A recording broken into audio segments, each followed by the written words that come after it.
Selamat pagi Bapak Ibu, saudara-saudari di dalam Tuhan Yesus Kristus. Hari ini kita berbahagia karena kita ada di hadirat Tuhan. Hari ini kita ada di tempat ini karena kasih karunia Tuhan yang luar biasa curahkan pada kita semua. Semoga kita bisa memuji, menyembah di tempat ini. Dan juga sebentar lagi kita akan mendengar sabda Tuhan yang indah. Itu kesempatan Tuhan berikan pada kita pada hari ini. Kita masuk dalam doa. Bapa, terima kasih, Engkau begitu baik, Engkau begitu luar biasa, dahsyat, agung dan mulia. Hari ini kami ada karena Engkau bersama kami, karena Engkau menjaga kami, karena Engkau memberikan kesempatan kami bisa menikmati hari ini di tempat ini. Sebentar lagi kami akan mendengar sabdamu, berikan kami hikmat pengetahuan, kami simak firman-Mu dengan baik, kami akan melakukan praktek dalam hidup kami. Kami akan tahu bertuai akan terjadi dalam kehidupan kami. Ketika kami melakukan sesuai apa Tuhan inginkan, pasti kami mendapat mujizat-mujizat yang luar biasa di dalam hidup kami. Di dalam nama Tuhan Yesus kami berdoa. Haleluya. Amin. Oke Bapak Ibu, saudara-saudari dalam Tuhan Yesus Kristus, tema hari ini tabur tuai. Hukum tabur tuai ada dalam perjanjian lama dan ada perjanjian baru. Saya ambil perjanjian lama dulu, Amsal 22 ayat 8. Orang yang menabur kecurangan akan menuai bencana dan tongkat amarahnya akan habis binasa. Nah, pernyataan dari Amsal 22 ayat 8 memiliki beberapa hal yang perlu direnungkan. Pertama, hukum tindakan dan akibat. Pesan ini mengingatkan kita akan prinsip hukum tindakan dan akibat. Tindakan yang kita lakukan memiliki konsekuensi, baik itu positif maupun negatif. Jika kita melakukan keadaan atau perbuatan buruk, maka hasil yang akan kita dapatkan juga akan mencerminkan hal tersebut. Oleh karena itu, penting untuk mempertimbangkan konsekuensi dari tindakan kita sebelum melakukan sesuatu. Yang kedua, kejujuran dan integritas. Ayat ini menekankan pentingnya kejujuran dan integritas dalam kehidupan. Menabur keadaan bisa jadi menghasilkan manfaat sementara, tetapi pada akhirnya akan membawa bencana. Jadi Bapak Ibu, saudara-saudari di dalam Tuhan Yesus Kristus, jadi kejujuran ada dasar untuk membangun hubungan yang baik, baik itu dalam hubungan dengan sesama manusia maupun dengan diri sendiri. Yang ketiga, pengendalian emosi negatif. Tongkat amarahnya akan habis sirna, mengajarkan kita tentang pentingnya mengendalikan emosi negatif seperti amarah. Marah tidak terkendali dapat membawa kerugian dan kehancuran dalam hidup kita. Oleh karena itu, belajar mengendalikan amarah, menemukan cara lebih konstruktif untuk mengatasi konflik, ada keterampilan yang sangat berharga. Yang keempat, pemahaman diri.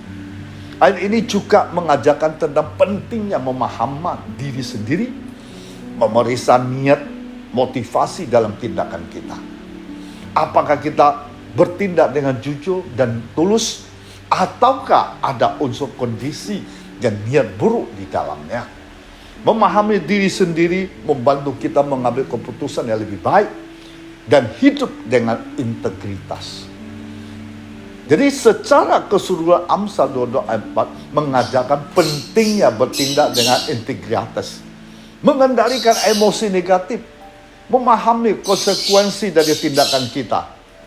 Oleh karena itu, renungan ini mengajak kita untuk merenungkan tentang bagaimana kita memandang tindakan kita dalam menerapkan dampaknya pada diri kita sendiri dan orang lain.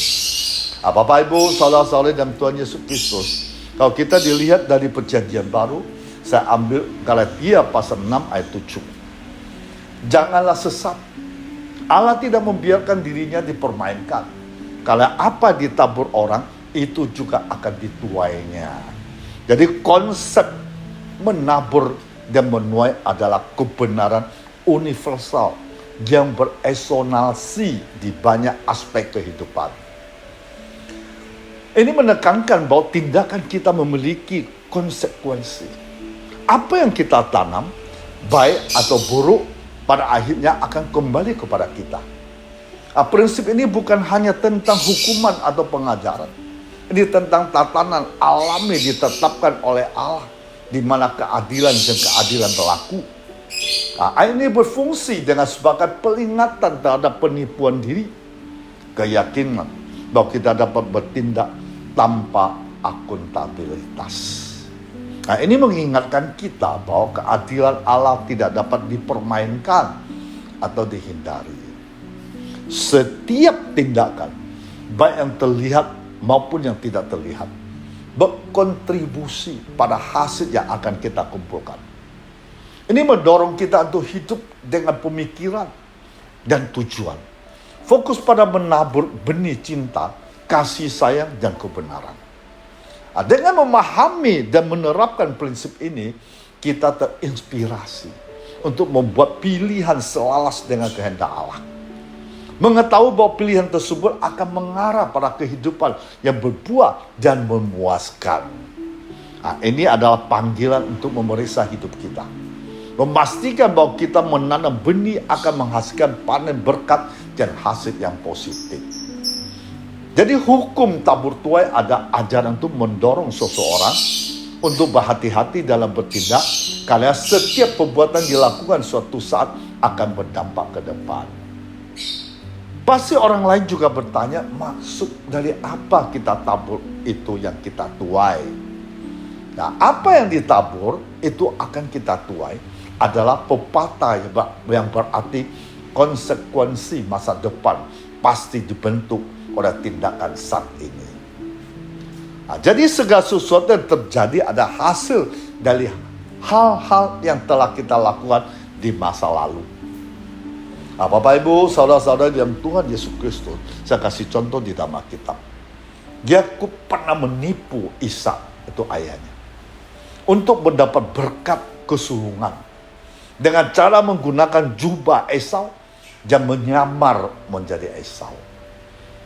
Siapa sangka bertahun-tahun kemudian saudara-saudara Yusuf menjual Yusuf ke Mesir, dan sebagai gantinya mereka menipu ayahnya, juga menipu Yakub dengan mengatakan bahwa Yusuf diterkam oleh binatang buas.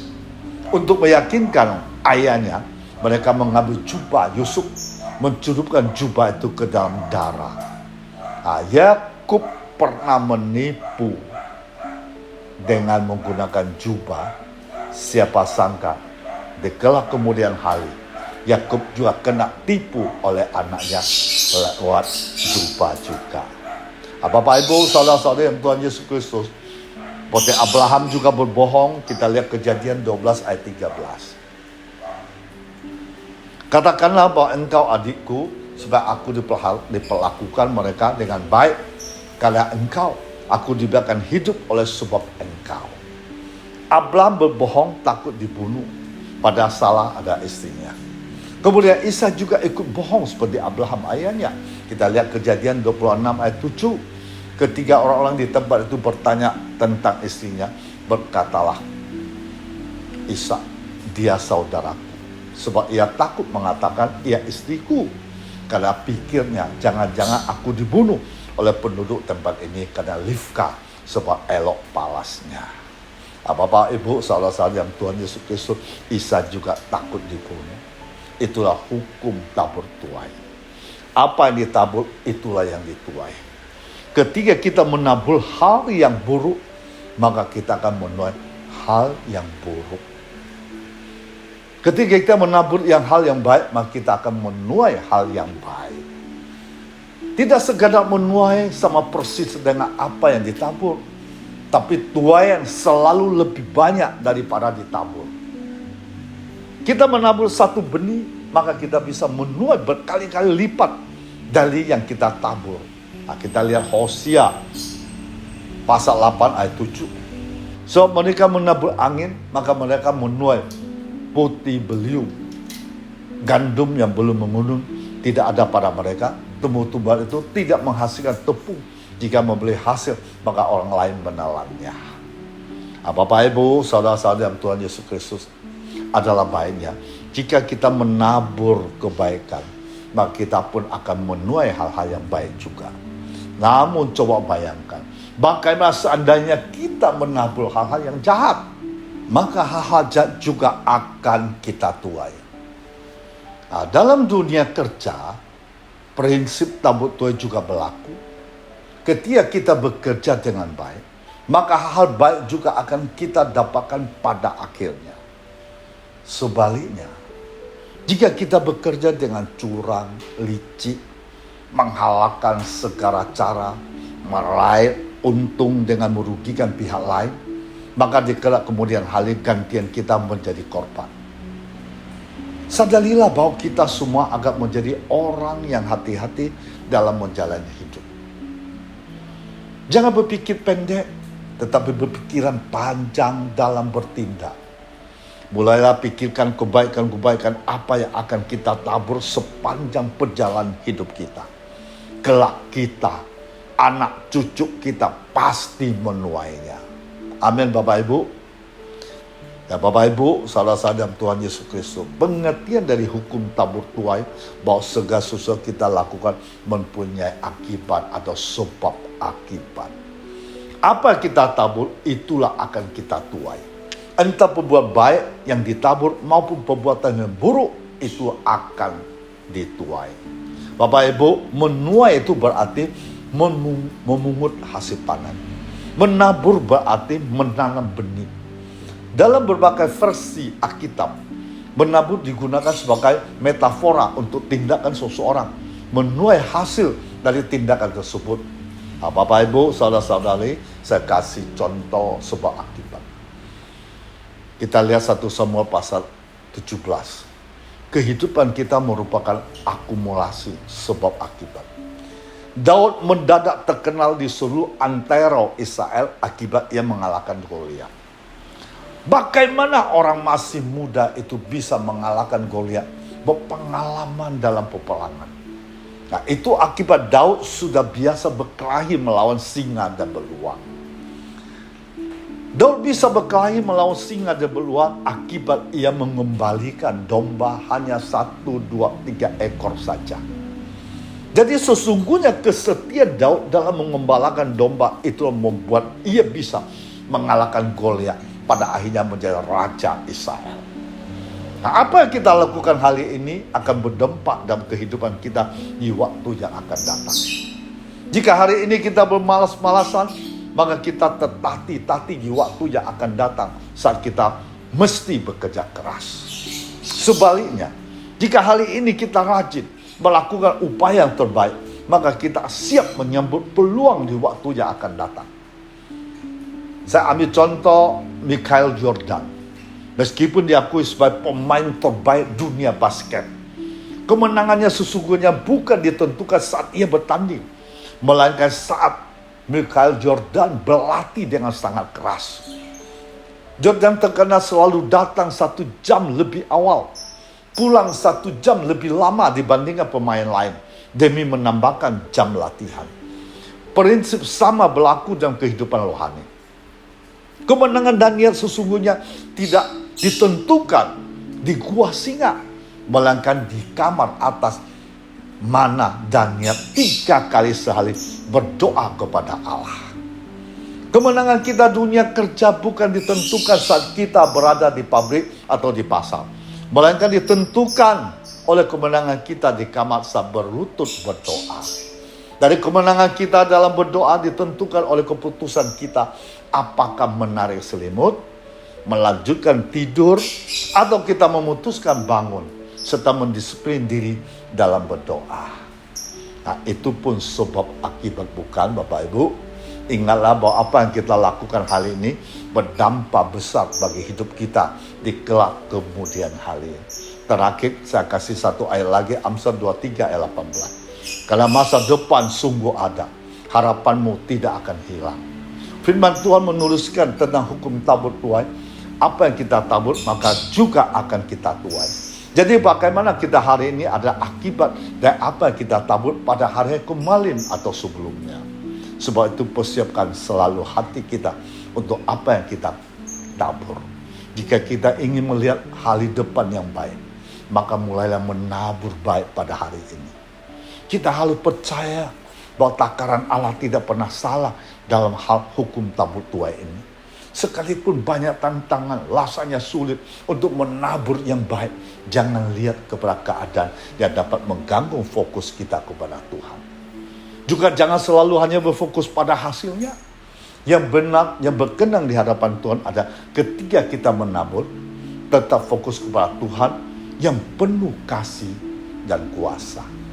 Apa kita tabur, biarkanlah bukan untuk menunjukkan siapa diri kita. Tetapi apa yang kita tabur adalah untuk memuliakan Tuhan, meninggikan Tuhan. Ketika kita hendak berlaku adil, menolong orang lemah, membawa persembahan, melakukan kehendak Tuhan, lakukan segala sesuatu bukan untuk kita, tetapi untuk Tuhan. Maka Tuhan Yesus dari surga akan memperhatikan semua itu yang akan membela kita. Jangan mengeluh setelah kita menabur.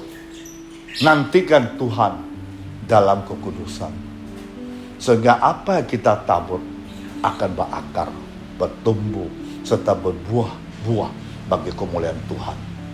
Tuhan menjadi jaminan masa depan orang-orang hidup bersandar total kepada Tuhan. Tuhan memberkati kita semua.